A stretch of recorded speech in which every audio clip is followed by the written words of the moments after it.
Thank you so much for joining us this morning. My name is Heidi Flagg. I'll be your MC today. And today we're going to be talking about how to manage endpoints in a distributed workforce with Smart Deploy. So we'll spend the bulk of this event actually running through scenarios in the Smart Deploy product and also leave plenty of time for Q&A to answer your questions toward the end.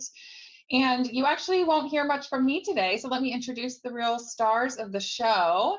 We have Jeff Cullen here. Say hello, Jeff. Hello. Wonderful. Audio's working. So Jeff is a sales engineer here at Smart Deploy, powered by PDQ. He's been helping IT teams navigate complex IT landscapes for well over a decade. He's a technical expert on all things Smart Deploy, and you're in really good hands today. Jeff has some great information to share with you. So looking forward to that. We also have Mindy Nation here with us today. Good morning, Mindy. Good morning. How are you?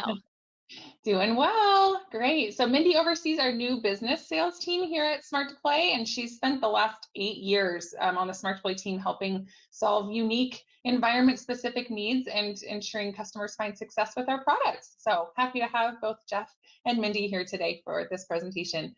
A few quick things before we get started. We want this to be interactive, so please use the questions box within GoToWebinar here. That's how we will field our Q&A portion at the end. So please post those throughout the presentation as they come up, and Jeff and Mindy will answer those questions toward the end. We also will have some poll questions that will pop throughout the presentation. This just really helps us tailor the conversation to the group of attendees we have here today. So this is really helpful information so that we can make sure that the presentation today is meaningful and helpful for you. Lastly, we have, this is a 30-minute event. We'll try really hard to keep to that and include the Q&A in that. If you need to jump for any reason, or if we go over a couple minutes, we are recording this event, and we will be sure to send out a link to the recording in the next couple of days. One last thing, actually, there's going to be a raffle at the end of the event. A $250 Newegg gift card will be given to one lucky attendee, so stick around for that, and we will announce that later in the event. With that, I will hand things over to Jeff to get started. Awesome. Thank you, Heidi. And thank you, everyone, for joining me today. As said, I'm Jeff Cullen. I'm a technical sales representative here at Smart Deploy. I'd like to first start this off by talking a little bit about who we are as a company and how we kind of got started. Smart Deploy actually began through a IT consulting firm here in Seattle, Washington. Back in the old days, we were building a lot of virtual machines to solve a lot of our problems, and we were finding that we were spending a lot of time using programs to configure and deploy all these virtual machines than just straight up manpower. Through that, we had the idea of why don't we take what we were already doing to provision these virtual machines and apply it to physical machines. And that's really how Smart Deploy got started. Using a layered approach, we're able to create a virtual machine, take an image from that, apply it with the drivers and everything that we need, and deploy it to any sort of machine and really be adaptive. So not too long ago, a lot of businesses were set up in kind of a main office with kind of offshoot branches. But nowadays, with the changing of the environment and how work is done and workflows and things like that, people are all over, working from home, working from main offices, making from different branches, working from WeWorks, things like that. And with that, I'd like to kind of start with our first poll of today. We can put that up.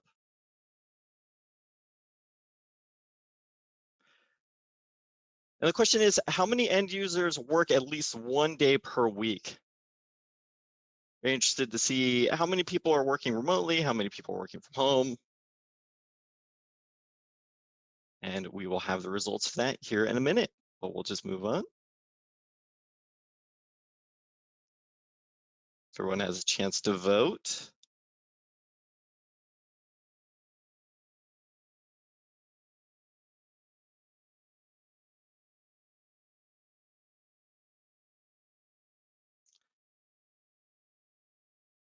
All right. So looking at the numbers here, it seems we have about, all right, it's pretty small on my screen here.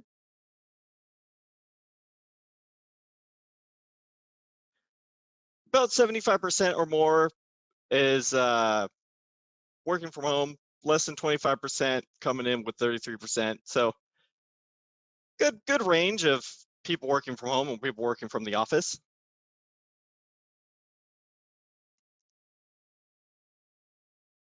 All right, let's talk a little bit about Smart Deploy and how we kind of compare with other different softwares that kind of do remote and image deployment.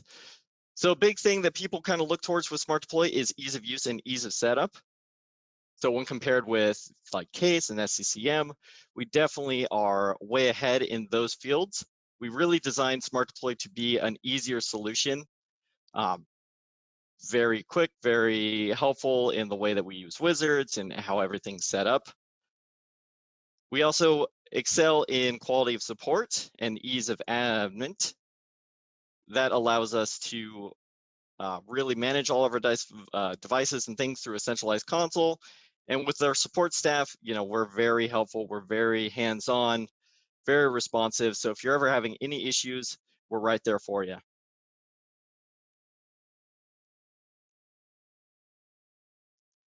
All right, so that concludes my slides. I would like to jump into a live tour of Smart Deploy, and we can really find out what it does here. So here I have my Smart Deploy console as shown in our last slide there.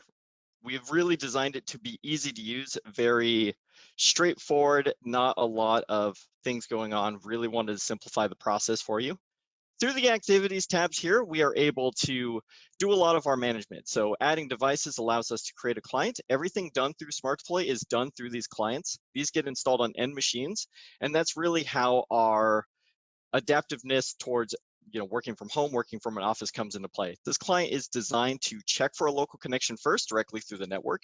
If it can't find that, it will automatically switch over to a cloud server for all of our cloud and remote work deployments. Now, the awesome thing about this is if you were working from home and you're connected through the cloud, you can then move to the office and it will automatically switch. It will find that local connection and we can do all of our local deployments. So it's very adaptive. You don't need to change anything. You don't need to configure anything. We can do it all at once. Moving over in the activities here in the reimage devices, this is everything we need to create our deployments, to create our reimaging.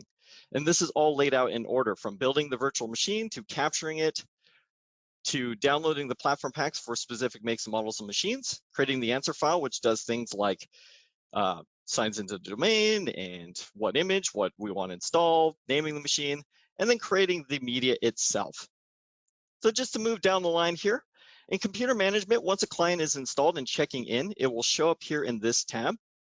We can see all of our makes and models of machines showing up here, whether it's connected locally or through the cloud.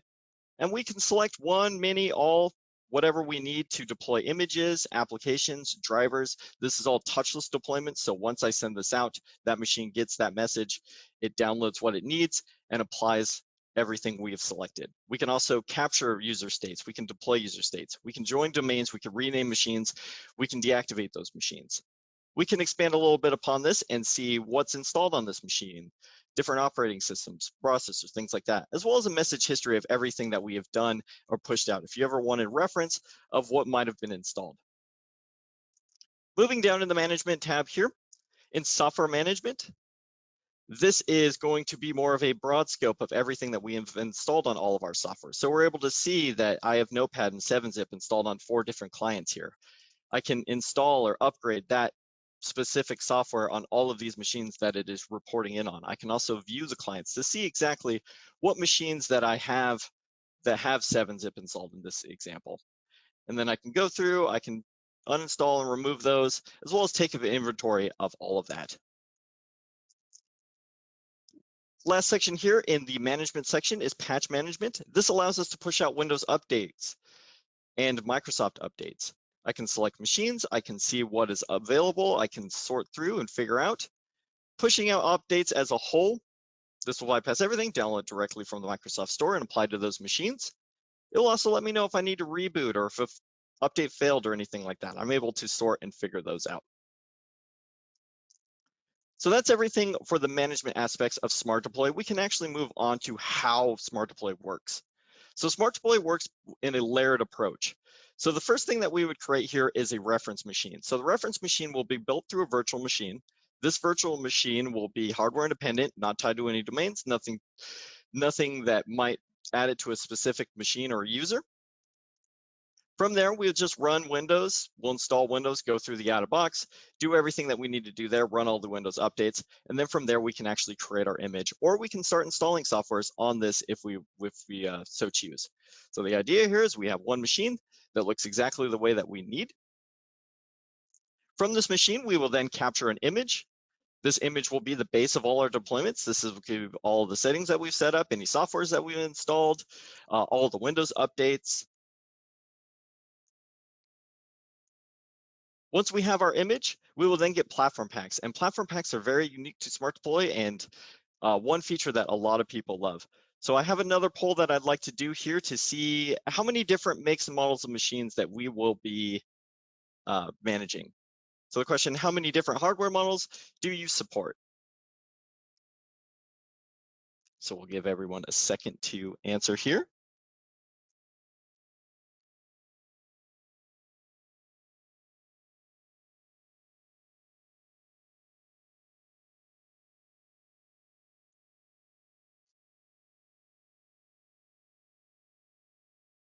All right. If we got a bulk of the answers in, we could probably take a look at the results here. It's about 6% saying 1 to 2 different devices, 3 to 5, 32%. Pretty high number in 5 to 10. That seems about pretty right. 10 plus, pretty good number too, 27%. Awesome. So one of the big things about Smart Deploy is these platform packs. These platform packs are designed for specific makes and models of machines. Now we do have a library where we can download specific models. So we can come in here and we can look up, say, I have Dell machines, I'm a Dell shop. I'll find the make and the model of the machine that I need. I will download this. These are all done by hand. So, we're not going in and just downloading all the drivers that we need. They're very specific. We create these. We can also have the ability to allow you to create one if you would like. But more often than not, we have the drivers that you're looking for. So we would download our model, so Dell Latitude. And then the awesome thing about Smart Deploy is each one of these platform packs has a different filter in place to figure out the make of the model machine. So when we run our deployment, it loads into a smart PE. That PE figures out the make of the model machine, then applies the correct corresponding drivers. This allows us to create a deployment for as many machines as we want, as long as we have these platform packs included. So you don't have to make a deployment for Dell or Lenovo. You can mix and match. You can have them all put together. It figures out what it needs, applies those drivers. We can also go into these packs. We can add and remove and change any of these drivers if we want. If it's out of date, reach out, we'll update it for you. If you need one, reach out, we'll help create one, depending on the make of the model machine. We're very supportive of these. And since they are very specific, have exactly the drivers that we need, not a lot of room for error on them, which is awesome. So once we have our platform packs, another option that we have to layer onto these deployments would be application packs. So application packs is how we would install any software that wasn't on the machine itself. Usually what we say is if we create an image that is universal to everyone throughout the company, and then use application packs to install any specific software. So QuickBooks or whatever they need for marketing or sales. We can also run all of our antiviruses. We can run scripts to do different things. Really, if we can run it through a command line, run it silently, it's something we can push out through Smart Deploy. We do have an application pack store in which we can download more simple application packs, 7-zip, Adobe, Box, Google Drive. That's all going to be here. We also have a couple of ways that we can create these packs. We can create it through a wizard, which is going to ask us for our installer file or exe or MSI or script, whatever we're going to be using, and then the commands to run those silently. In the advanced, we also have the ability to come in here and add specific tasks and specific things that we need. So if I have a software that runs, this is Chrome, this runs very easily. It's just the Chrome setup with a run command that runs it silently. We can add additional tasks. We can copy, we can map drives, we can do whatever that we need. These will run in order. So if I need to stop a service, then run an installer, then restart service, and apply something else. We can configure these through these application packs. And also with the help of the support there that we're pretty known for, we will help create these packs. If you have any questions or need help or just like us create them, we'll totally be there for you. Moving down one more, the answer file. The answer file, as I touched on a little bit earlier, is a very key part to our deployments. This is where we select which image we're going to be using. In here is also where we would select to use our cloud deployments, which is something I hadn't touched on yet. So with Smart Deploy, we use an already existing storage that you have already set up. So Box, Dropbox, Google Drive, or OneDrive. Smart Deploy doesn't want to hold your files. We unfortunately don't have any cloud storage, but we sync with these. These saves a refresh token that allows us to access the files without passing through credentials, so very secure in that sense. This will be sent as long as I have everything uploaded to my cloud storage. When the message is sent, the client will download everything directly from OneDrive or Google Drive and then apply it to the machine. When we're creating our answer file, we can select here, this is a image that is selected through OneDrive, so we'll download this image directly from OneDrive. Also with the answer file, we can select which applications are deployed, joining the domain, dates, times, how we name the machine. We can set it to an attended, we can set it to an unattended, so it just runs and doesn't require any user actions. Lots of different configurations, running simple tasks, applying things like that. And then continue moving down the line here. Deployment packages are what we use for Smart Deploy specific deployments. So we create a deployment, computer management, push out the image, that will apply whatever we set in our deployment package, and then we'll be good to go. Reporting will let us know the operating system and which version is installed, as well as software assets to see, what's our #1 software installed here? What do we, what version of this software we're using? We can put this out to a CVS file to have it all organized for us. Then continuing along, tools is generally where we would just get release notes and license usages. Where in settings, we can change whether or not we're using an admin share or a direct UNC path through a file share and shared out files. And one thing before we jump over to Q&A, I just want to touch on creating the media. So creating the media, we have a lot of different options in this. I lost my mouse here. We can create USB medias, we can create WDS, we can create deployment package, we can do offline, we can do online directly through the network. So a lot of different options there. And then creating this media, this allows us to select which platform pack we want to use, which applications, which answer file. We can include different answer files. So if you want to create a media that has, if you're a school, one answer file for students, one answer for teachers, but you want to create a single USB, we can definitely do that through Smart Deploy.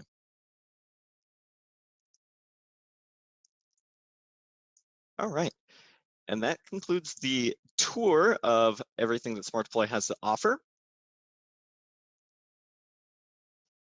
So if you like what you see, I would go to smartdeploy.com/download. Here we can sign up for a free 15-day trial.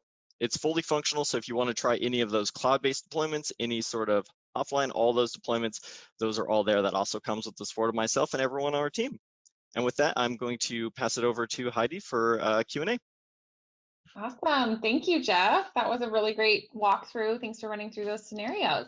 Well, there are a ton of questions coming in, so I'm looking forward to this portion. Q&A is always my favorite part of these events, so stick around for sure. There's some really good questions coming in. Before we jump into that, like Jeff said, go head over to Smart Deploy, download the free trial. It's fully functioning, so it's not limited in any way, and you get 15 days to try it out and get through a proof of concept, try deploying out just a baseline image to a few test machines and start to get a feel for what Jeff walked through today. It's kind of one of those tools where it's hard to really understand and grasp it until you actually do it and realize just how easy it is. So head on over there.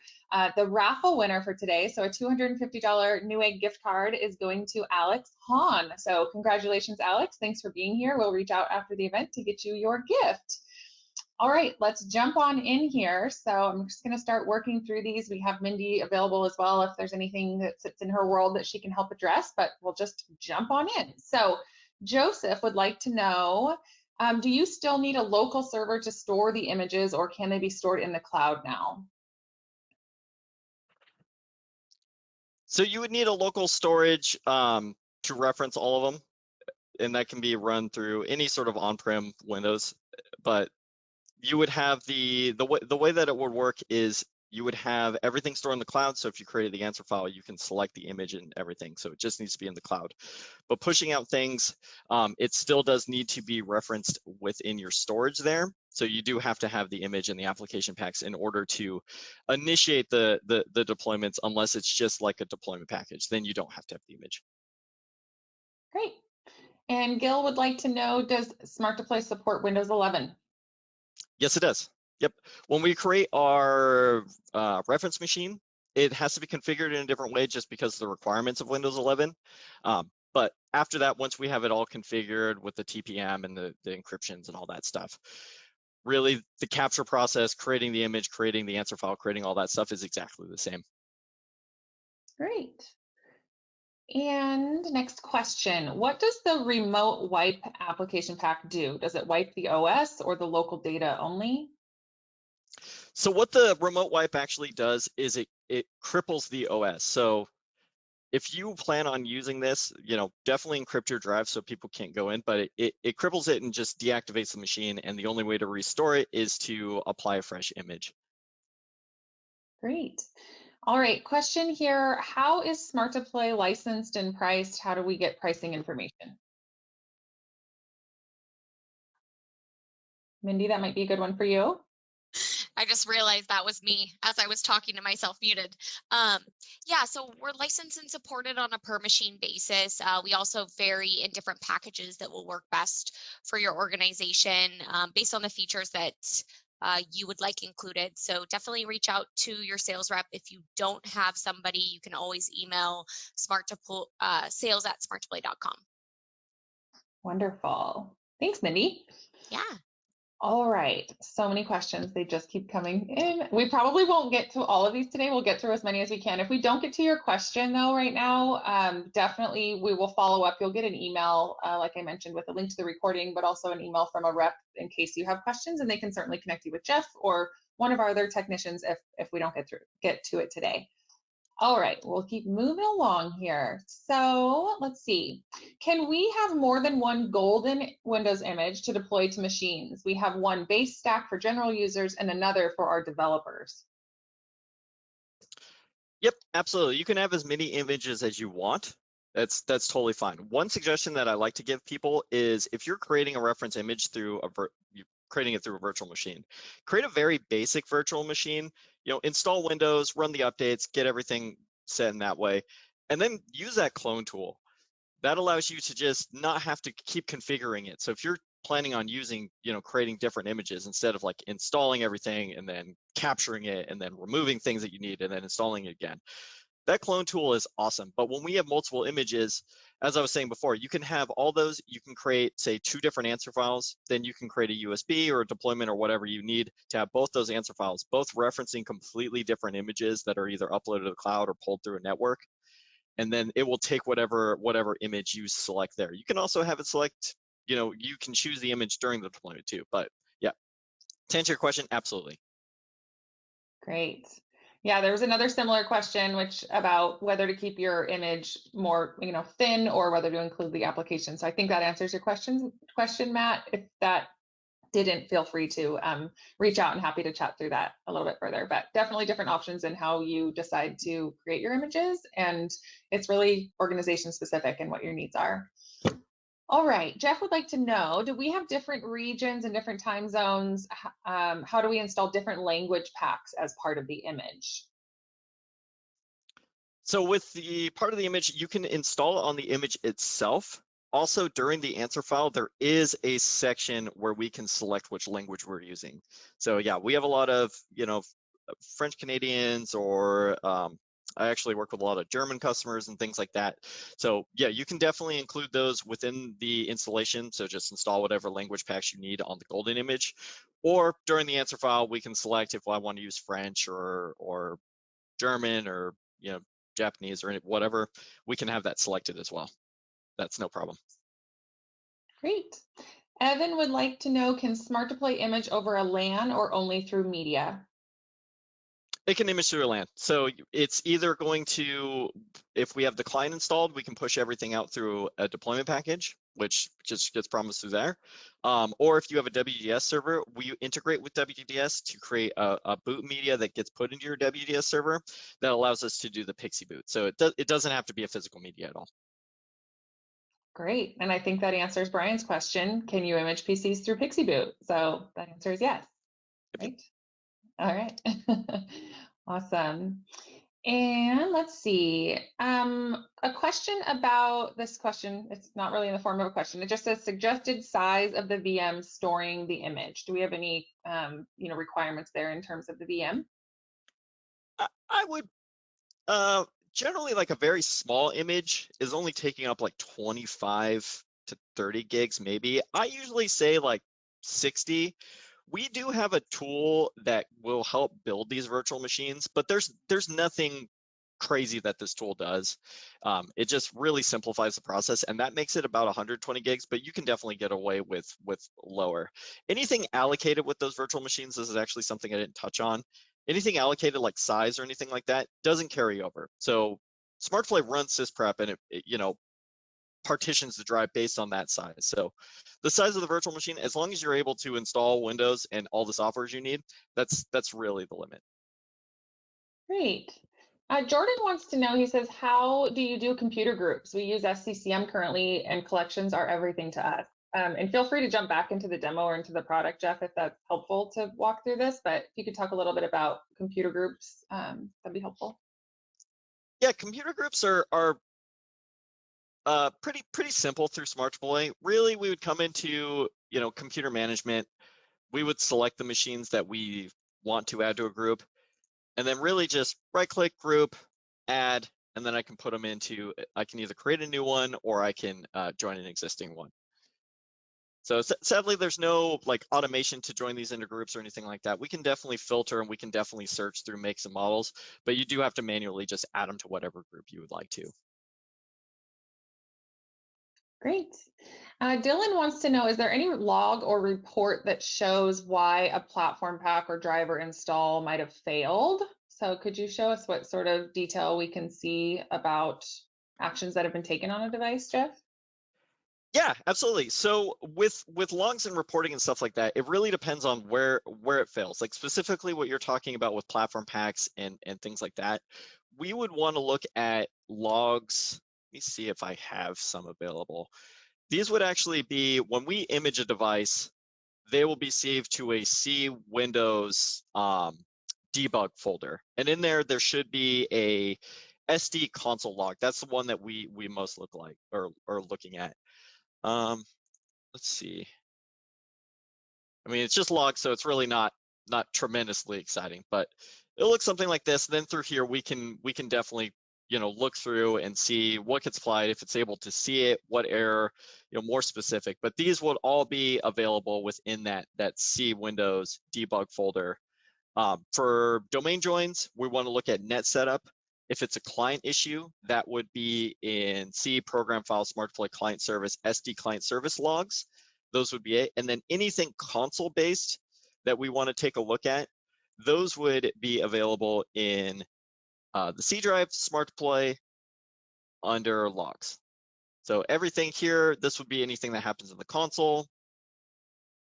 And then the debug folder here is what we would be looking at for actual deployments and things like that. And we're able to jump into the pre-environment and collect logs directly through those. I don't have something set up or else I'd show you, but through there we can collect logs, we can map it, we can save it, saves as a zip file, and that will collect all of the logs through the deployment in one file. So we don't have to like search through the machines and things like that. Great. Tony would like to know, can Smart Deploy do third-party patching or only Windows patching? For the patch management tool, this is Windows and it is Microsoft. If you're talking specifically, if you like Windows updates, third-party things like that, it unfortunately doesn't do that. But for those patching and those installations, we would just recommend using application packs to run updates to specific things. But like NVIDIA drivers or things like that get updated through the Windows updates, it sadly does not. Great, thank you. Michael would like to know, does Smart Deploy use an agent, and can it patch remote non-domain joined machines using the agent? Yep. Yep. It installs the client. The client checks in here, and then yep, we're able to run the software management, the patch management, things like that. These machines, yeah, that's a great question. These machines don't need to be domain joined. This connects directly. Each, to give a little bit more of an in-depth, each one of these consoles has an API service URL that tells it, which client and where to check in. This is the address of it. And it doesn't need to be domain joined. It will automatically check if it's a local or if it's a cloud deployment, and you can push out any of those updates, any of those things, as long as it's either pushing directly and on your local machine, or it's in the cloud. Great. We are over by just a minute. I'm going to get through just a couple more questions and then we'll go ahead and wrap it for today. And again, if you do need to jump, thank you so much for joining us today. We hope the information was helpful and really encourage you to download the Smart Deploy trial and take it for a spin. If you've previously started a trial and your 15-day time period has lapsed, feel free to reach out if you need an extension or would like to start that over if you didn't get a chance to get through it last time. The sales team, Mindy and her team, are happy to help. Get you through a successful proof of concept and try the product out. We'd love your feedback, and thank you again for taking the time to join and learn more about Smart Deploy today and how it might help in your environment. So we'll run through a few more questions. Here we have a question that says, nowadays we see more and more the use of Azure AD instead of traditional domain. Can Azure AD be part of the deployment? Yep, absolutely. So let me go ahead and just pull up the answer file here, and I'll just run through it really quickly since it's kind of a big part. So we'd select where it's coming from. So if it's local or cloud, have credentials, select our image, select the platform pack location, what gets installed, how the machine is going to be named.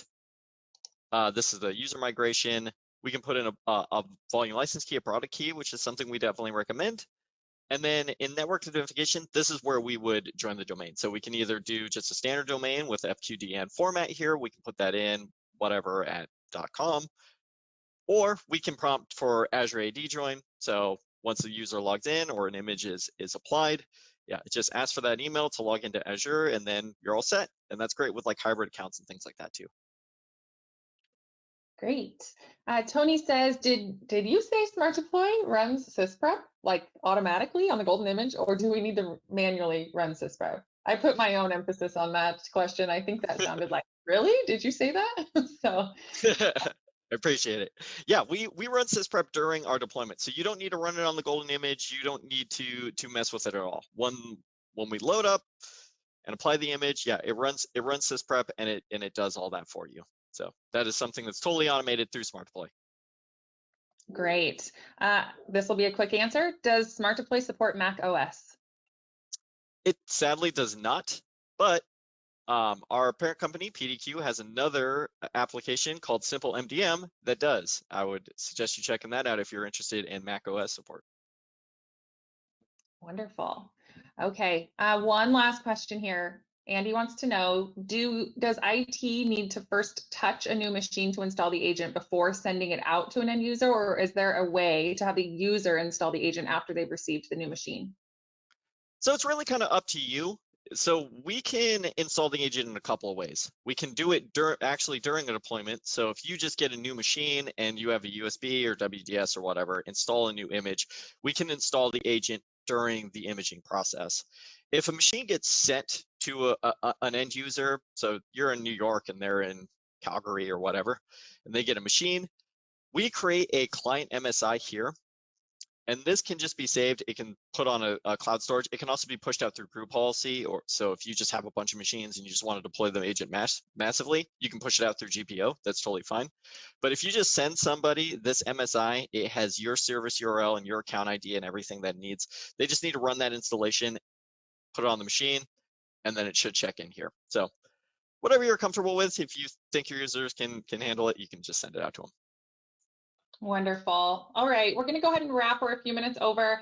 Thank you again for joining. Also, quick shout out to all of the PDQ deploy and inventory customers that are here. I'm seeing your questions come in. I didn't read any of them off today, but our sales team is very equipped and ready to have those conversations. If you're currently a PDQ deploy and inventory customer, it does pair really nicely with Smart Deploy depending on what your needs are. So definitely have that conversation with a rep. There is some preferred pricing for PDQ customers. So have that conversation, reach out again, start the trial, see if Smart Deploy is going to solve some of the problems that you have or simplify your process in any way. We look forward to those conversations. So thank you again, everyone, for being here today. Huge thank you to Jeff and to Mindy, and have a wonderful day, everyone. We look forward to working together. Thanks, everyone. Thank you.